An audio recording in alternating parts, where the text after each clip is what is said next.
साथी, हमारे भाई, हमारी बहनगण, आप सबों को सबसे पहले हम लोग अपने पूरे संगठन के माध्यम से अभिनंदन करते हैं, आभार करते हैं और आपका धन्यवाद करते हैं कि आज चुनाव में जो भी परिणाम हमें हासिल हुए उनमें कहीं ना कहीं आप सबों का बहुत योगदान रहा। आप सबों ने हम जैसे नौयुवाओं को अपने चैनल में स्थान दिया, हमारे विचारों को गांव-गांव तक लेकर जाने का प्रयास किया। इसके लिए आप सबों का हम लोग तहे दिल से आभार प्रकट करते हैं, अभिनंदन करते हैं। और साथ ही साथ आज ही हमारे 18 जून है, यानी एक साल पहले ही हम लोगों ने राजनीतिक इलेक्ट्रल पॉलिटिक्स में कदम रखने का घोषणा किए थे, फैसला किए थे बलियापुर की मिट्टी से। तो आज साल भर हुए, उसको भी लेकर हम लोग शुभकामनाएं सबों को।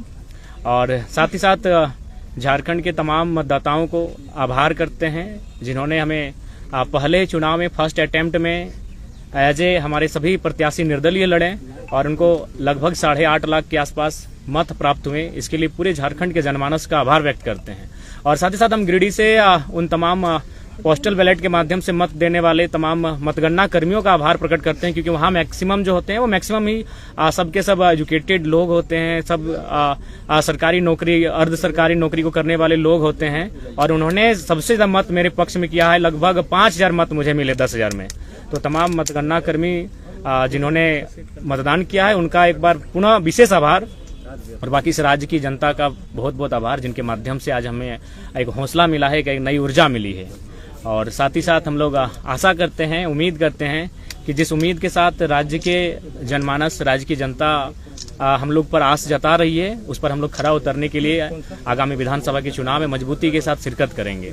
और साथ ही साथ केंद्र में जो नई सरकार बनकर आई है उनको हम बधाई देंगे, उनको शुभकामनाएं देंगे और उनसे अपेक्षा रखेंगे कि सबसे पहले जो नीट का मामला सामने आया है, जिसको लेकर काफी चर्चाएं हो रही है, पूरे देश में माहौल गर्म है, इस नीट में जो समस्याएं आई इनका समाधान किया जाए। क्योंकि आज लाखों करोड़ों युवाओं का भविष्य इन परीक्षाओं में तय होता है, इन परीक्षाओं के माध्यम से अपने भविष्य को तय करते हैं। तो जो नई सरकार देश में बनकर आई है उनसे मेरी अपील होगी झारखंड के तमाम मीडिया हाउस के माध्यम से कि इस समस्या का निदान हो। और साथ ही साथ जो भी हमारे प्रत्याशी जीत कर आए हैं, मैं उनसे इस बात की अपील करूंगा कि वो पूर्वाग्रह की राजनीति ना करेंगे, वो किसी बूथ को गिनकर किसी के सहयोग करने की राजनीति ना करेंगे। मैं उनसे ऐसी अपेक्षाएं रखता हूं और इन्हीं शुभकामनाओं के साथ मैं झारखंड के आने वाले विधानसभा चुनाव के लिए तमाम राज्यवासियों को संदेश देना चाहता हूं कि इस बार ऐसे युवाओं का चयन करें जो राज्य के हित के साथ लड़ाई जो चली आ रही है उसको विराम लगाते हुए एक बेहतर नीति बनाई जा सके। आपकी सवाल।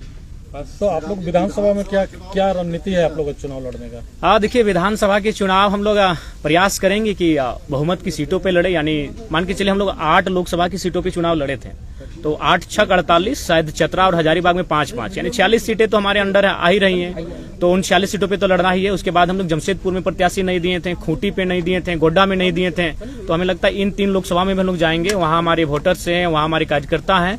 तो हमें लगता है कि 55 के आसपास विधानसभा सीटों पर हम लोग चुनाव लड़ते हुए दिखेंगे।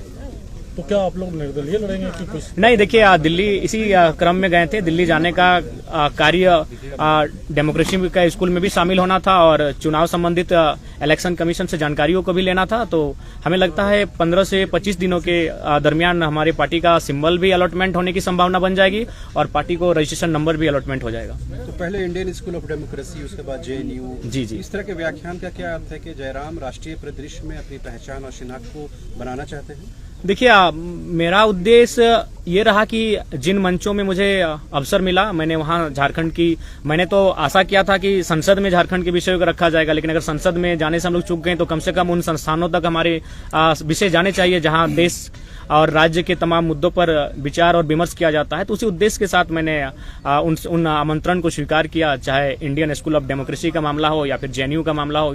और साथ ही हम लोग वहाँ एग्रीकल्चर यूनिवर्सिटी भी गए थे, वहाँ के भी तमाम रिसर्च स्कॉलर से मिले जहाँ झारखंड के भी युवा हैं।